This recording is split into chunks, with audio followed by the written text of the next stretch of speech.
And that brings us to Ezekiel chapter 39. So with the stage set at the end of chapter 38, Ezekiel now gives us the play-by-play of the battle. And battle should be in quotes because it's really not a battle. But Ezekiel 39, I'm going to read the first 6 verses. It says, "As for you, son of man, prophesy against Gog and say, this is what the Lord Yahweh says. Look, I am against you, Gog, chief prince of Meshech and Tubal. I will turn you around, drive you on, and lead you up from the remotest parts of the north. I will bring you against the mountains of Israel. Then I will knock your bow from your left hand and make your arrows drop from your right hand. You, all your troops, and the peoples who are with you will fall on the mountains of Israel. I will give you as food to every kind of predatory bird and to the wild animals. You will fall on the open field, for I have spoken. This is the declaration of the Lord Yahweh. I will send fire against Magog and those who live securely on the coasts and islands. Then they will know that I am Yahweh." So as Cook says here, quote, "There is hardly a contest, merely a knockout blow. God knocks Gog's weapons out of his hands, and Gog falls dead in battle on the mountains of Israel. There is no doubt here that the divine warrior has conquered chaos. Without aid, the Lord alone defeats Gog. So the people of Israel need only perform mop-up operations. Reptilian metaphors and mythic images applied to Pharaoh in Ezekiel 29, 4 and 5 here become eschatologized. What was figurative now becomes literal," end quote. And Zimmerly calls the mountains of Israel the, quote, "field of divine battle," end quote. So we see here in chapter 39, verse 3, Gog is depicted as an archer whom Yahweh easily disarms. And we read in Psalm 11, verses 2 and 6, it says, "The wicked are stringing their bows and fitting their arrows on the bowstrings. They shoot from the shadows at those whose hearts are right. He will rain down blazing coals and burning sulfur on the wicked, punishing them with scorching winds."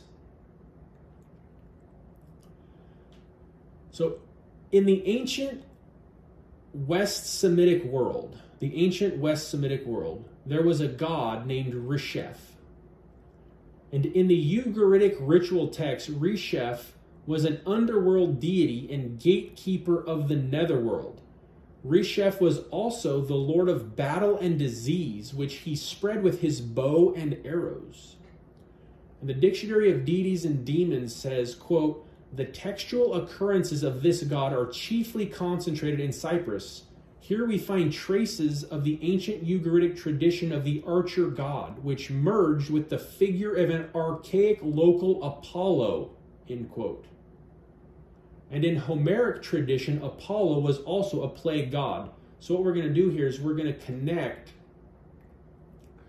the ancient West Semitic deity Resheph, which also is mentioned a few times throughout the scriptures. We're going to connect him, as the Dictionary of Deities and Demons says, he's connected to Apollo, and we're going to connect Apollo. We'll see, well, we'll just keep going here and we'll see what we come up with. So again, in ancient Homeric tradition, Apollo was a plague god. And there's a 4th century inscription that mentions, quote, "Resheph of the arrow." And the Dictionary of Deities and Demons here says, quote, "The epigraphic documentation from Cyprus attests, moreover, to some local manifestations of Resheph, always identified with Apollo," end quote. So Revelation chapter 9, verse 11. And Revelation chapter 9 is the passage where the abyss is opened and the demon locusts come out. And in verse 11 is talking about the demon locust. It says their king, and it's speaking of the demon locust. So the demon locust king is the angel from the bottomless pit. His name in Hebrew is Abaddon, and in Greek, Apollyon. And Apollyon is a word that means destroyer. And the Dictionary of Deities and Demons links, as I said, Resheph to Apollo and Apollo to Apollyon. So, quote, Dictionary of Deities and Demons says, quote, "After the 5th angel has blown his trumpet, the depth of the underworld is opened. And remember, Reshef in the Ugaritic text was a deity, is an underworld deity. So the depth of the underworld is opened, again, could possibly be connected to, again, Reshef, who is an underworld deity. So continuing with the Dictionary of Deities and Demons, says, and smoke and huge locusts come from it. Their king is called in Hebrew Abaddon, and in Greek he is called Apollyon.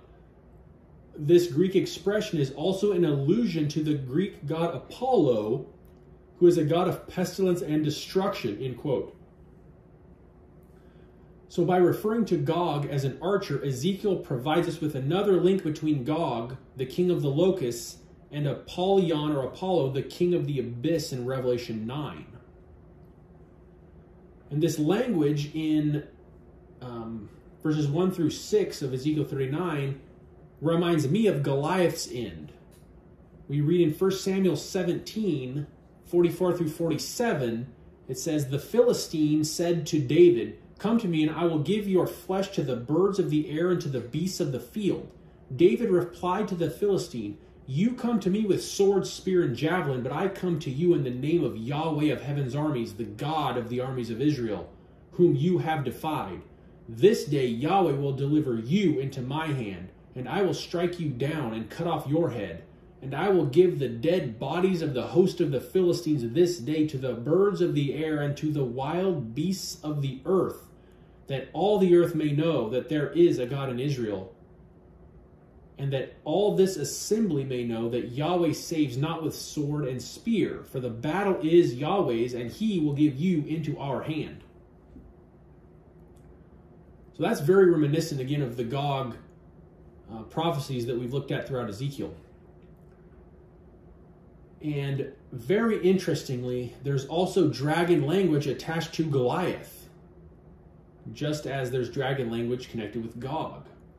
And the connection to Goliath is in the description of Goliath's armor in verse 5 of 1 Samuel 17.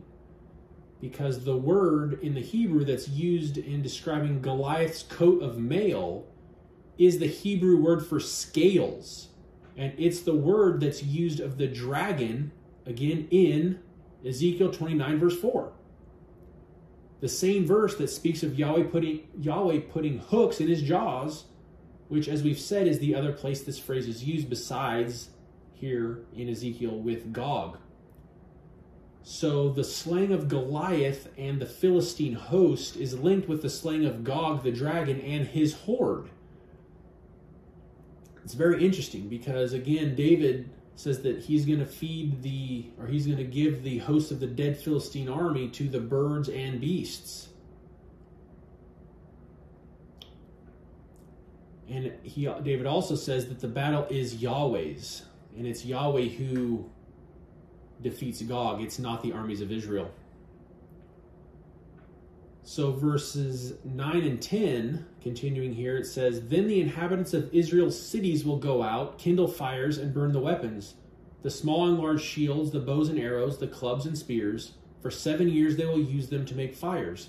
They won't need to cut wood from the field or forest, for these weapons will give them all the fuel they need. They will plunder those who planned to plunder them, and they will rob those who plan to rob them, says the sovereign Yahweh. So these verses describe the burning of Gog's weapons. These weapons will provide Israel with 7 years worth of fuel. This 7 years may be linked to the sabbatical cycles. I personally think that it connects with Joel chapter 2, verse 25, which says, and I will restore to you the years that the locust hath eaten.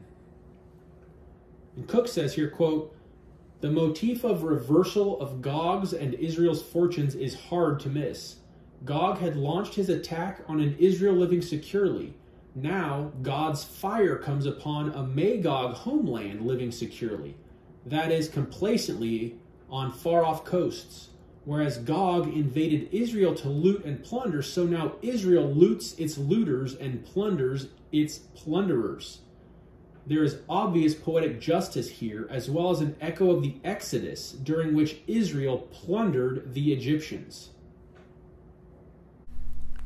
Thank you for listening. I'll post the next segment in the study of Ezekiel 38 and 39 in the next video. If you like the content, please like, share, and subscribe to help the channel grow. And here is the list of sources that I've used to compile this study. Thank you. God bless.